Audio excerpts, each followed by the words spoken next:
Hello, I am Scott Herbst, founder of Six Flex Training and Consulting, and you are listening to or watching The Flex, a conversation show where we talk with people who are expressing leadership with the intent to give you access to expressing yours.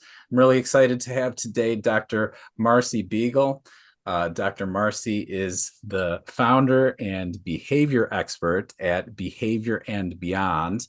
And what they do is help families go from breakdown to doing happy dances, as well as help organizations bridge mental health and business. And as usual, I am going to really let you hear Marcie's story from Marcie. Marcie, thanks for being here.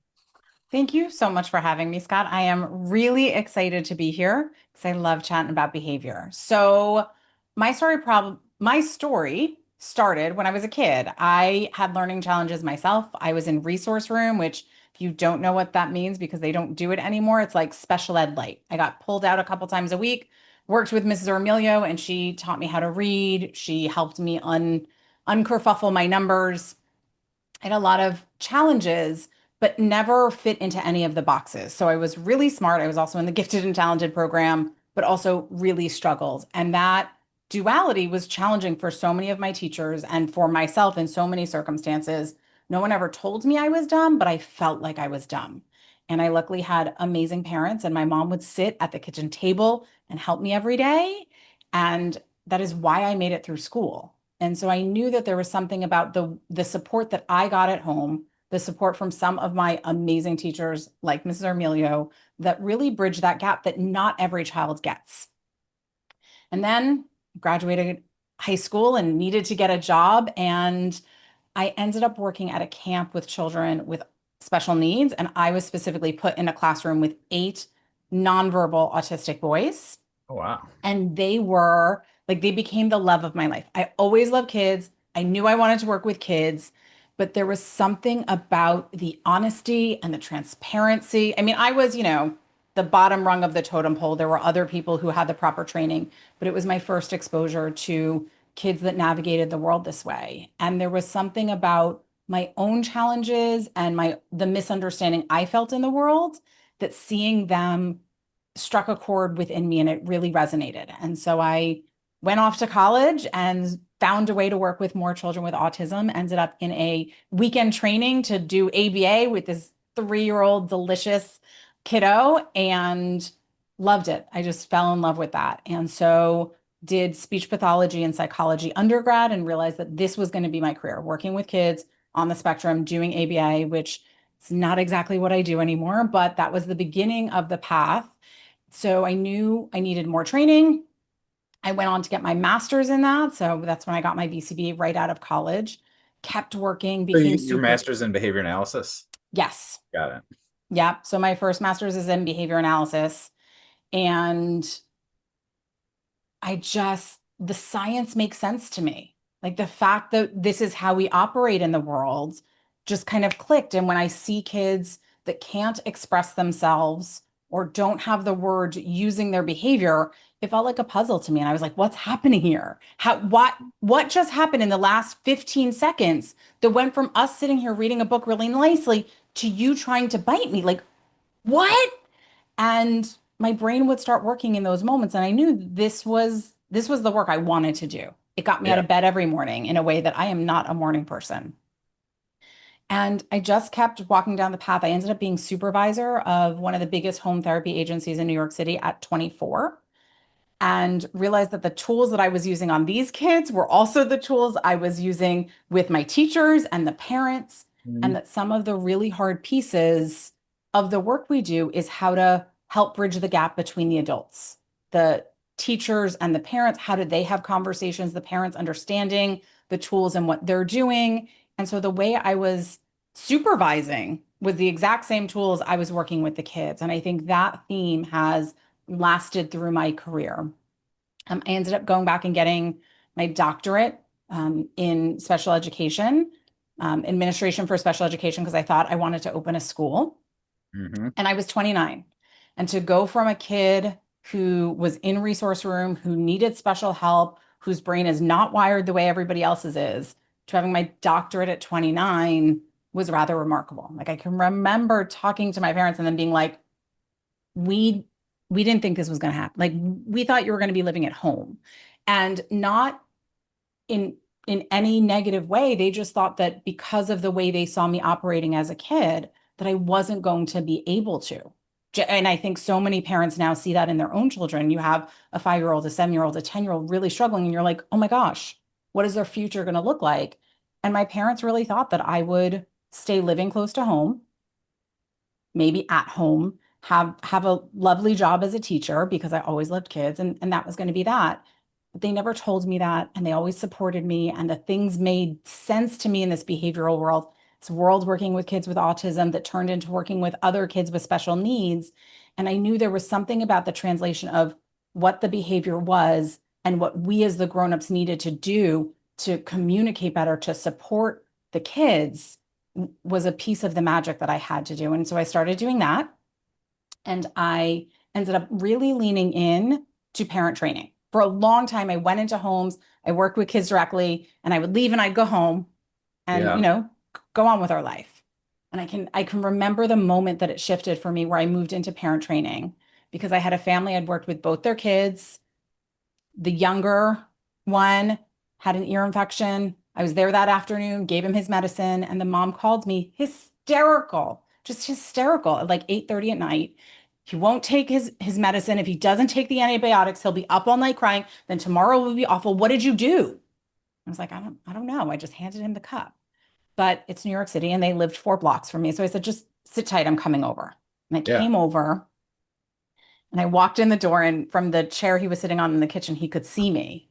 And he, like the look on his face, he was like, oh, because he had never seen me at night. Like he was in his Uh, pajamas, ready for bed. And he's like, what's she doing here? And I walked in and I was like, hey, bud, we got to take our medicine. And the mom had it and she was in tears. And I took the like little cup of medicine and I handed it to him and I said, take half. He did, no problem, took half, handed it back to me. And I handed it to mom and I said, give him the other half. And I said, tell him drink this. And so she does, and he's drink this. And he did. And she was like shocked, right? This was a mom who worked. She was rarely around for my sessions. And then he did. And I said, okay, go to bed. And he like hopped up off the chair and like ran off to bed. And the mom was like, what just happened? And it was in that moment that I realized I didn't have any special tools. I just hadn't taught her. So the relationship I yeah. had with her child hadn't extended. Yeah. She didn't have that instructional control. She didn't know how to get him to listen the way he had with me. And that was the moment that everything changed for me. And I said, I need to start working with the adults. Because if the mom had the tools, then he would take his medicine every day. It shouldn't be dependent on me. As I started working with more parents, parents started saying, you know that tool you told me to work on with my kids? I go, yeah. They go, well, I did it with my team and it was amazing. Or like, I'm also having this problem with my boss. Can we talk about that for 5 minutes at the end of the session? And I was like, yeah, Uh, great. that's funny. Uh, yeah, and so that's where the bridges started to build because the way we do anything is the way we do everything. So whether I'm in a home helping reduce conflict among a family, or I'm in an organization helping reduce conflict among a team, or making things smoother with your clients, it's the same set of skills, just different stories, different labels, same thing. I'm laughing because one of the things I do in my training is to teach people to listen. And so I'm constantly practicing listening all the time. Yeah. And and one of the things I teach is that like people do predictable things when they're heard. Yeah. And I'm laughing because I'm not kidding. If you get what a 4-year-old is communicating, they will do the exact same things that a 40-year-old will. Yeah. And if you don't get what they're communicating, they will do the same things a 40-year-old will do, just a lot louder. Yep. Absolutely. There's no difference. So, yeah. Anyway, Yeah. Yeah. So, there's a lot that I talk about the culture of your home being the same as the culture of a company, and the way we yeah. change that and the way we shift that is all very, very similar because we're all just humans trying to learn how to interact. So you talk a lot about listening. I talk a lot about the language we use, the words we use when we're communicating anything, and how we can do that with clarity, with precision, with kindness, and that's kind of the backbone to where I really think most of the change can be in really easy ways. You want to talk some about that? Sure. I could talk forever about language. I think that the way we express Me ourselves. too, and I'm totally surprising you. This was not on the list of questions I sent you. Uh, No, I love just, it though. uh, I'm just sort just of. triggered the little nerd in me. So, I was like, there's so many directions to go, so I needed to pause and think about which direction. And I think maybe the most honest is that right now, and knowing that the focus of your podcast is leadership, right now we're seeing so much language from leadership that is cruel, that is harsh, that is fear-based, and that is trickling down. That is the way bosses are speaking to their employees. That's the way people are expressing their anger at strangers. That's the way we're treating each other online. That's the way parents are talking to their kids at home. That's the way kids are talking to their friends.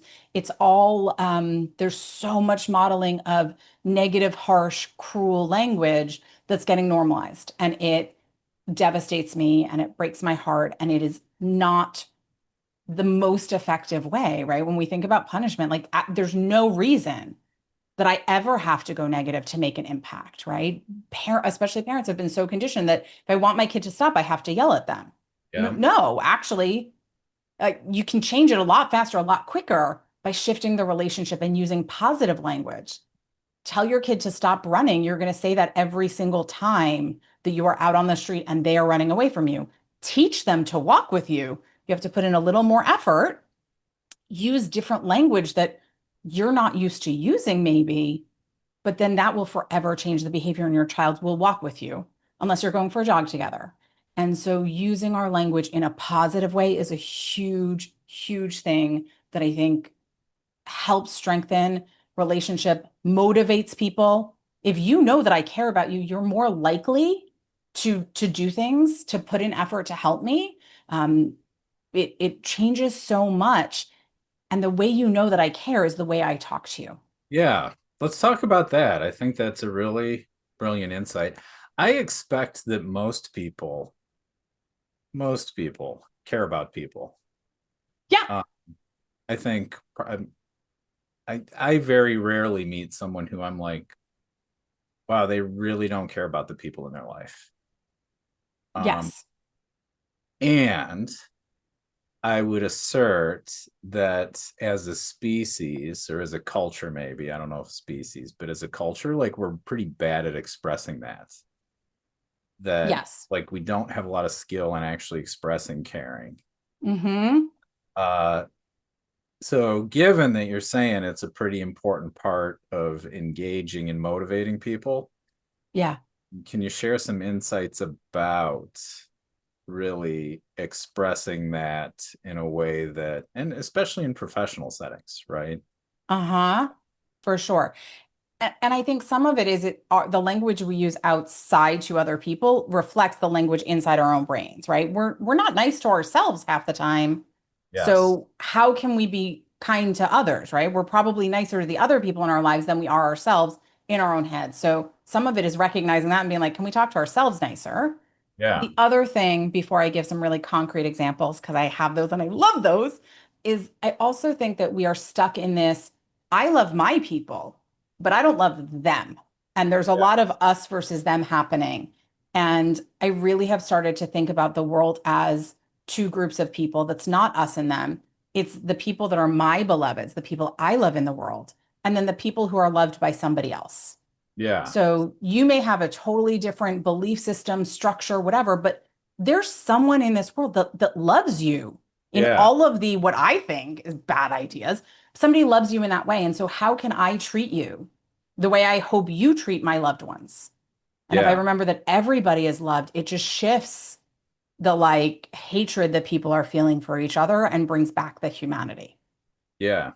I want to pause here and just encourage Hmm. anyone listening to take a pause and um and get this point, because I think what you're saying, it's very easy to, it would be easy for me, I'll say it this way, Hmm. look at this as oh, this is society right now, where it's the Yeah. Republicans versus the Democrats, or it's the you know, Palestinians versus the Jew, whatever. Yep. This is like a really personal thing because I see this happen in organizations where it's Mm-hmm. like there's our team and then there's their or Yeah. the other teams, right? And the same like kind of us them pops up. It scales a lot. So Yep. if you're listening, uh, don't be like this is some like start. I would start looking right where you are, you know. Mm-hmm. And I think it is both. And I love that making it really personal again, because I think this even happens within teams. I'm the leader, you should be listening to me. Or within homes, the amount of language of, but they can't win that happens with families Mm. or in organizations of like, but we don't want them to win. Like, how did we're not winning and losing here. We're coming together so that we can all Yeah, navigate the yeah. world. Like I want to win the relationship. Like, Yeah. what do you win? Uh, Yeah. win an angry wife. That's my Right. prize. It's not a good prize. Yeah. Yeah, But so think about who are the people in your life that you have that are personal that you have othered. And yeah, can you, even if you don't like them, like I can act lovingly towards someone that I don't like. yeah. It does, I can still treat them with humanity and remember that somebody in the world loves them. And how do I want strangers to treat my beloveds? Can I treat them that way? And I think, starting with simply like smiling at people walking down the hall at office in your office, as opposed to just like, barreling down with your eyes straight forward or opening an email with a, hey, hope you're having a good day. Now, I get if you're going back and forth, it takes up a lot of time to do that, but taking a moment to create human connection before we keep going, there is a language piece of that of we can pause and give 30 seconds to connection, but we also going back to the language piece of the words we use in those moments to express what's happening makes the world of difference. And there's an exercise that I do, especially in corporate trainings around communication and conflict resolution of I have everybody say, I have two different phrases. We say them each 10 times. So the first phrase is, I have a big problem. And just think about saying, I have a big problem. I have a big problem. And how often do you walk into a meeting and somebody goes, okay, we have a big problem. I don't know what we're going to do. It's not going to be good, but let's talk about it, right? Like that is language we hear all the time. Same exact scenario. Now, and then I have everyone like, if you're listening and all of a sudden felt that, just like shake it off. Just, shake it off. And then we say, same scenario could be described as I have an interesting situation. Interesting situation. I have an interesting situation. And imagine that same meeting where leadership comes in and says, "Hey, we have an interesting situation and we need to put our heads together to figure out the best solution. And I'm confident that we can come up with some creative ideas." Same situation could have been talked about either way, but the first one makes me personally want to crawl under my desk, put my pajamas back on, and cry for the next 5 hours. And I think that's the way so many of us feel a lot of the time. But if there's an interesting situation, I get a little curious and my mind starts asking questions about like what kind of situation? What's going on? What's interesting about it? Is it good interesting? Do I like it? You're not saying something's great when it's not, because that doesn't bode well and it's not honest. And I'm a big believer that solid leadership and change and connection has to be honest. But interesting is a pretty neutral term. It can be a pretty overwhelming, interesting situation. And it just sets up everyone around you to be in a different state of mind as you move into whatever action, whatever information you need to share. Can And I can I dig in on this a little bit? please. So I totally get and appreciate the point of the exercise, and it's Hmm. yeah. I mean, I think the we have a big problem is completely relatable. I think I've said that. Yeah. Uh, I'm thinking about the just the last week I was in a meeting, and I don't know that I said that and probably communicated that right uh, Yeah. through my whatever I said, but but I'm curious how you would coach someone to speak through a situation like that when um things are in a state of emergency being like, if we don't turn around, if we don't generate more revenue, we're gonna have to let half the team go.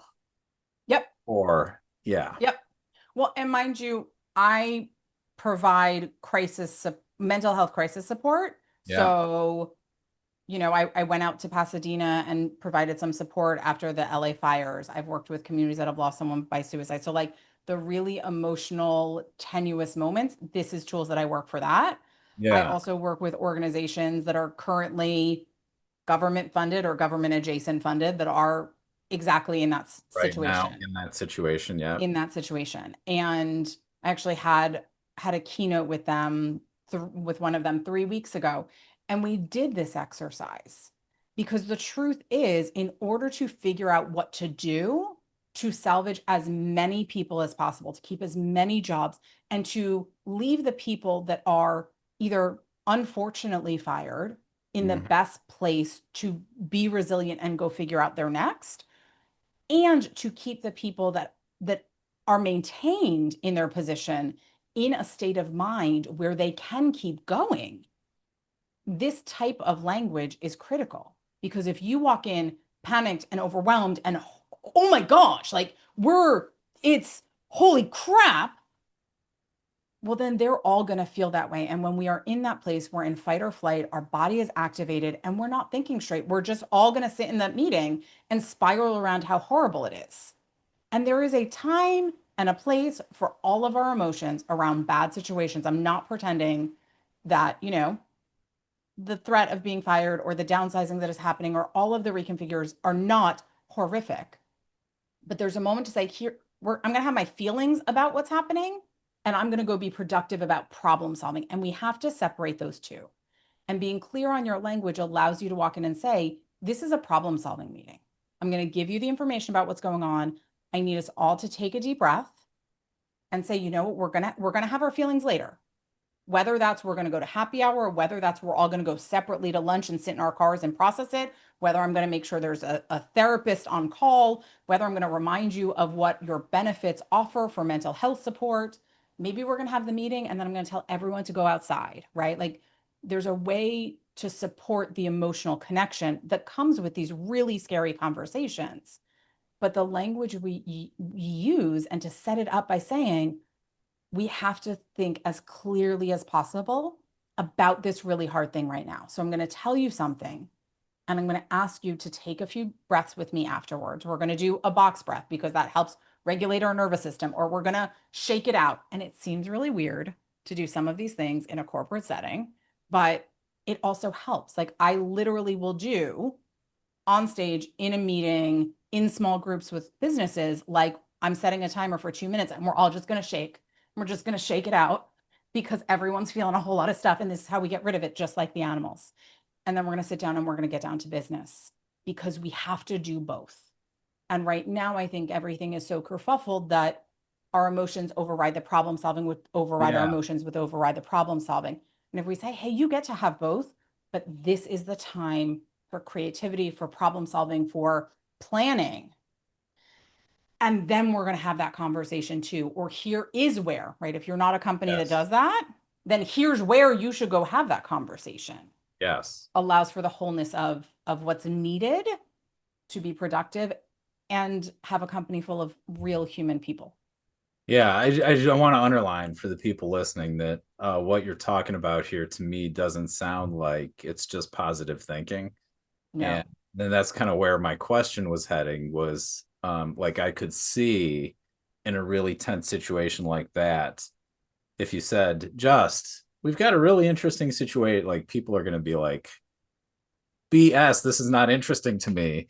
This is like, I'm panicked. And what I Yeah. appreciate about what you're saying is that it acknowledges that in some cases, like people are going to be fired. Our budget is being cut by 10%, 20, whatever, Yeah. that people are going to have emotions, giving a little space for them. Like, not, you're not saying, hey, don't have your emotions. Right. And we're going to do some things to help regulate them so that we can make some clear decisions. Yeah. Did I read that right? Yep. Absolutely. And I also think that the emotionality that we walk in as leaders Yeah. makes a difference. If you walk into that as leadership being like, "Oh my gosh, there's a big problem. I think I'm going to have to declare bankruptcy and everything is horrible and over." That's not the moment to have that meeting because then that's how everyone in that room is going to feel. Yeah. Brilliant. If you get the information from wherever it's coming from that you have to downsize, that there's going to be a 10% budget cut, go process that. Get yourself together. Brainstorm however you need to brainstorm. Go for a 5 mile jog. Like whatever your coping skill is, so you can walk in that room with some semblance of optimism, of possibility, right? And I Yes. don't mean optimism like it's great. I mean like Yeah. Not like fake we can phony. figure this Yeah. out. Like we have to downsize by 10%. So I want us to come up with the best ways possible so that we can keep doing the important work we're doing in the world. How are we going to do that? Please help me figure this out. You guys are brilliant and I depend on you and you know this company. Let's put our heads down and then, let's all go to lunch and like talk about how this all feels. But I think and to your point, I think there is a lot of like, just pretend it's fine. Just ignore the hard stuff. And I don't believe in that. I think it's going through the hard stuff, but being intentional with our language around that. People are going to create the hard stuff. It's, Yeah. you can't avoid it. Yeah. People are on the hunt. They can smell a rat, right? So if you're Yeah. being like that fake positive, people will see through that. For Um, sure. they might not express it to you, but I think it will show up in your culture and the whispers and the conversations people are having with each other outside the big meeting.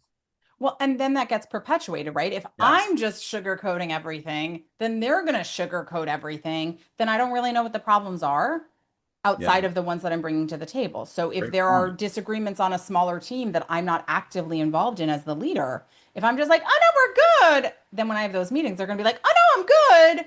And there's going to be all of this Um, chatter and divisiveness and undermining that happens in the background that really, really can impact a business in yeah. ways. Yeah. This may be outside of what the work you typically do. And do That's you fine. have like leaders have to deliver bad news? And Mm-hmm. um, and so do you have any coaching or advice for leaders about how to have those actually convey certainty or calm, whatever it is, Yeah. in the face of delivering bad news, whether that's one-to-one bad news like um, your performance isn't meeting expectations, to the company-wide listen, we're facing challenging times right now. Yeah. So it is part of the work I do in more of my intimate settings, right? In the smaller Yeah. one-on-one coaching, helping leaders like let's problem solve how you're going to talk about that is more the work Yeah. I do. So yeah, so one of them is how do you do it with the most humanity possible, right? For you as the leader, if you are running a large company, you might be like, oh, this doesn't impact. I'm still going to go home. There's still going to be food on the table. There's still going to be roof over my head. Are there people who are now scared about that? And can you remember that as you share the message? So not that you're like, oh my God, I'm taking your home away from you, but if you can understand the brevity, not the brevity, the depth of the message you're about to convey, it allows you to come across with that humanity of like, I know this is gonna impact your life. Um, Yeah. when appropriate, like I am sorry, like if there was another way and I am sorry, if that is true, right? To Yes. also create that space where they know that you're empathetic to what's happening. This wasn't a callous, quick, like, okay, need to let 5 people go. 1, 2, 3, done. That you really, it's not how you want to do this. But Okay, great. also, I'm yeah, gonna underline things as we go. yep, One is to, I mean, go into a conversation having considered the impact yeah, what you're gonna say, the news you're gonna deliver yeah. is gonna have. Mm-hmm. And not like try to avoid that, but just appreciate it. Yep. Yep. Yep. Okay, cool.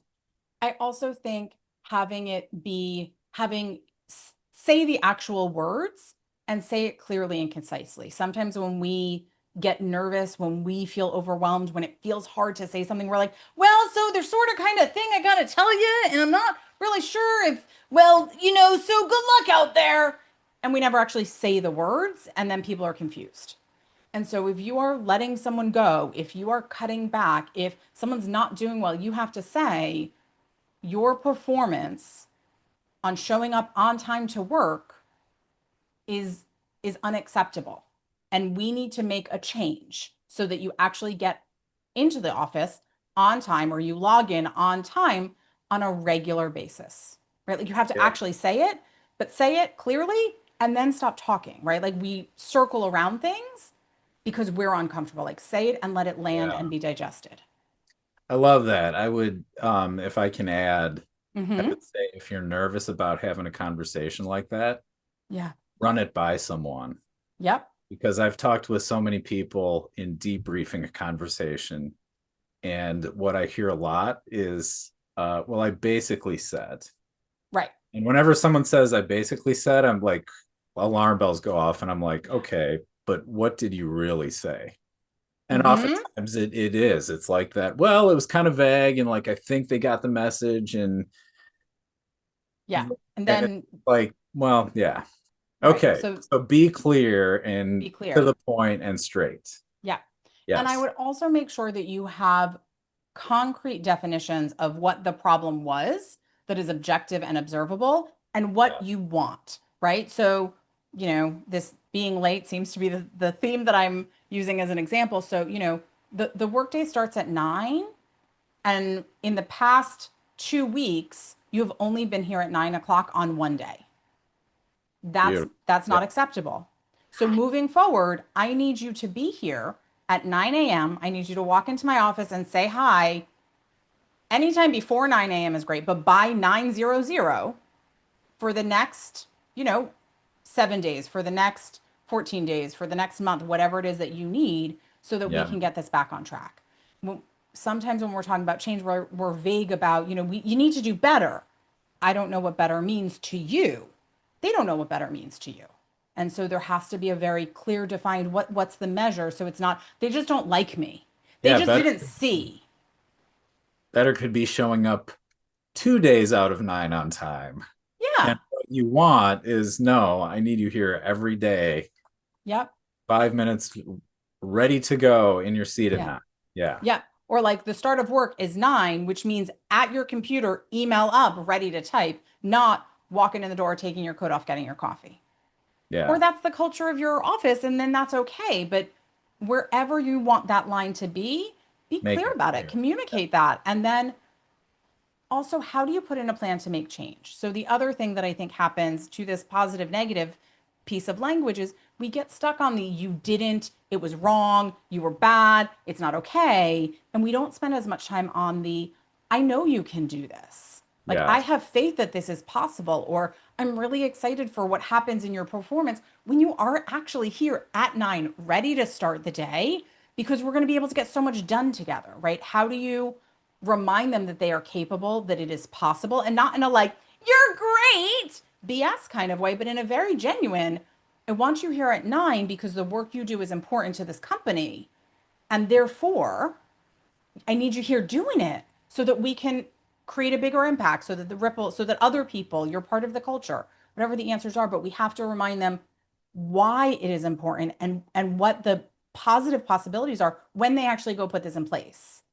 We don't Yes. we don't have that positive piece of the conversation nearly enough, in my opinion. Yeah. Awesome. So take the perspective of the other person. Yeah. Get clear on actually what you want to say, and then Mm-hmm. say that, Yep. right? And then make it be not just about what you don't want, but actually build. I'm going to say it this way, Yep. but speak to a future that includes and articulates really what you do want, and not Yep. just terms of performance, but like contribution and the difference that people make. And Yep. and probably their own growth and development and Yep. advancement, etc. Yep. Awesome. Exactly. Mm-hmm. Um, we're getting kind of close to the time we set aside. Is Okay. anything you really want to talk about that you haven't gotten to talk about yet? That's a great question. I think that, I mean, for me, a lot of what I'm focusing on right now is just how to help people bring in more kindness, bring in Yeah. more of that human element and connection. And it feels like we cover that. And I think um, in so many of the different ways that people are thinking about the world and standing up for human rights, we sometimes miss the human connection in those conversations. So Mm, just remember in small ways, how can you bring more joy? How can you bring more lightness? How can you bring more connection into the spaces that you're in? So whether that's, saying hi to someone when you're walking down the hall or giving a compliment. I I live in New York City and I walk around the city and people have amazing shoes. And I will almost every day give somebody a compliment about rockin' shoes that they're wearing, right? So, like, how can you spread a little bit of joy around anywhere you are? Because it makes a difference. And even if you don't think of yourself as a leader, even if you're not the top of the food chain at your office, taking on leadership responsibility and roles is something that we can all do. We all have capacity to shift culture. And it's on all of us. If we want to live in a good world, if we want to be around good people, we have to go first, whether mm, we want to or not. yes. Uh, sorry, that face was. I feel like I'm about to ask a big old question, but I'm going to ask it anyway. Great, do Can you it. provide one little insight for someone?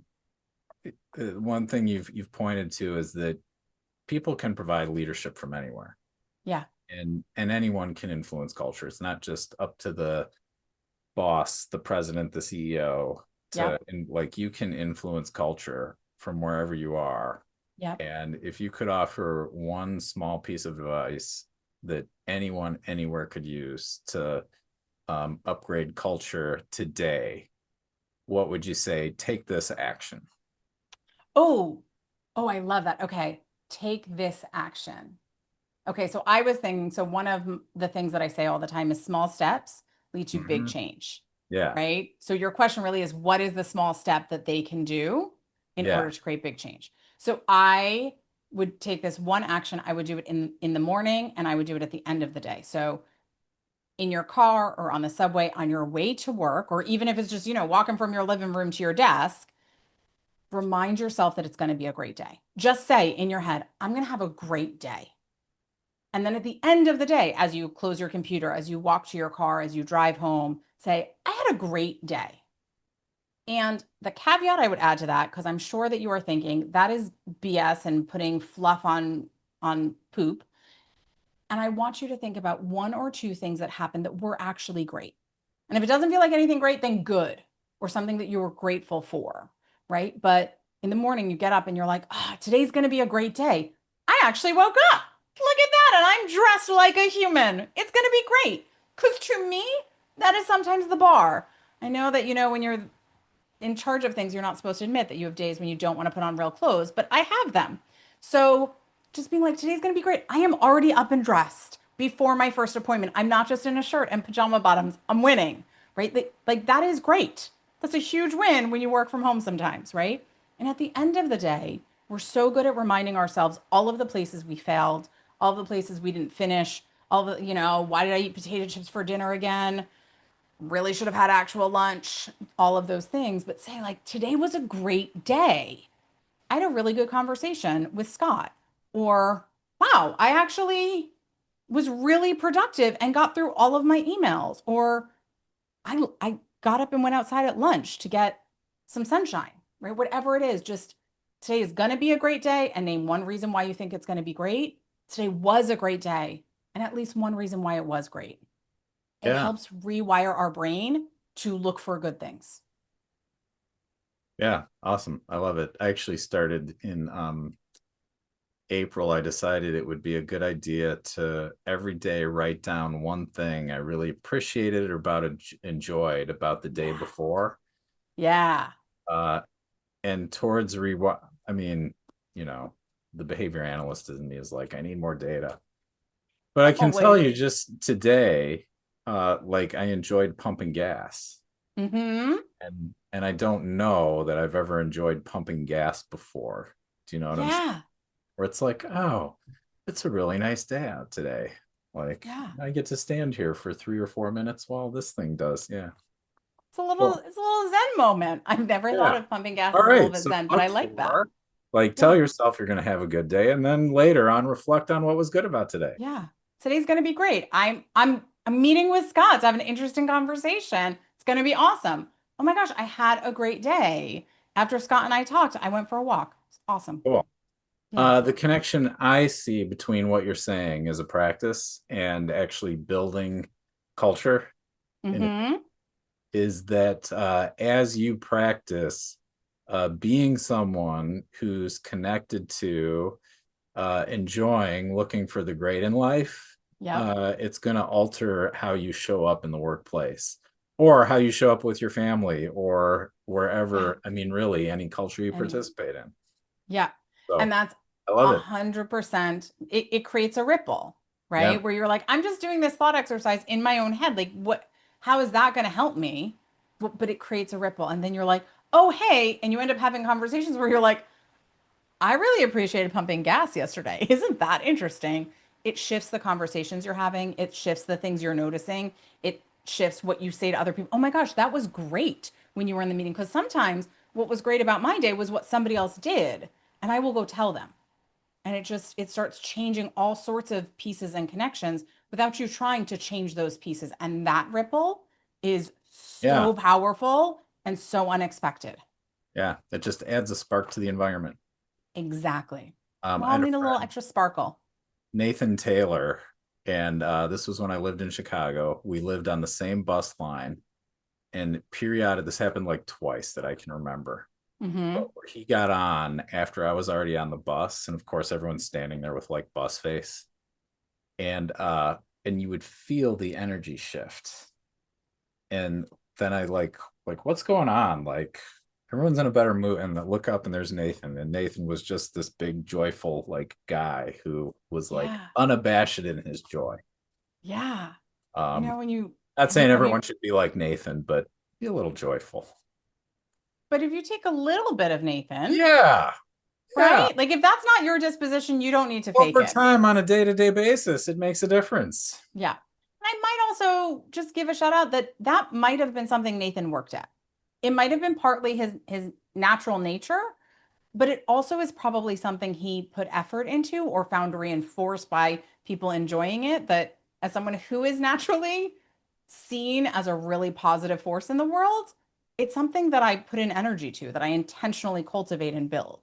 And so Yes. if you see someone else like that and you're like, oh, they were just born that way, it's just easy for them. Yeah, no. Pause and consider that it might be something they are intentionally building. Yeah, no. Ways of being are just behavior. Yeah. We just, call them ways of being because we Yeah. aren't so great at defining them. Mm-hmm. And it Yeah, makes it easier to feel like they can do it and I can't. And the mm, truth is that's not how it works. I love it. Yeah. All right, two more questions. What are you proud of? Oh, I'm proud of so much. Pick one thing. Pick your Yes, third fair. favorite thing. Your third My favorite. third favorite. Oh, then I have to go Yeah, through the list. I think I am proud of how I show up in the world most days. awesome. Yeah, I think whether it is at work or whether it is a day where I'm with friends or a day where I'm just, walking around New York by myself, I Yeah, think that I more often than not create a positive ripple in the world, spread a little bit of joy, that I see the good in people who don't normally have that connection. And so I think I'm really proud of how I have cultivated my life in so many ways to be the person that I am. It's taken awesome. I quite a love bit it. of work and learning, and it's been really worthwhile. Awesome. And then if people would like to reach you, how do they do that? I love when people come out and reach me. The best place would be my website, which is drmarcie.com, Yeah. drmarcie.com. They Yeah. can sign up for my newsletter there. I am doing a weekly newsletter with stories about my life and golden nuggets about what the takeaways are that can help them. So whether they want help in their organization and their work life or their families, just, how do we be good humans? So I would love that. Or if they want any other of my other services, they're all listed there too. Beautiful. Yeah. Dr. Marcie, thank you so much for being here. I've had just the best time talking to you. Thank you so much for sharing what you have to offer, a little bit of it with Yeah. our watchers and listeners. Yeah. Thank you so much, Scott. This has been so fun. I feel like we could have talked for much, much longer. So thank you for creating the container where it becomes a sizable bite. It's been My awesome. pleasure. My pleasure. And for those of you watching and listening, thank you for watching and or listening. As always, give us a follow, give us a review, give us a like wherever you are. Press the buttons, and we will see you back here next time on the Flex.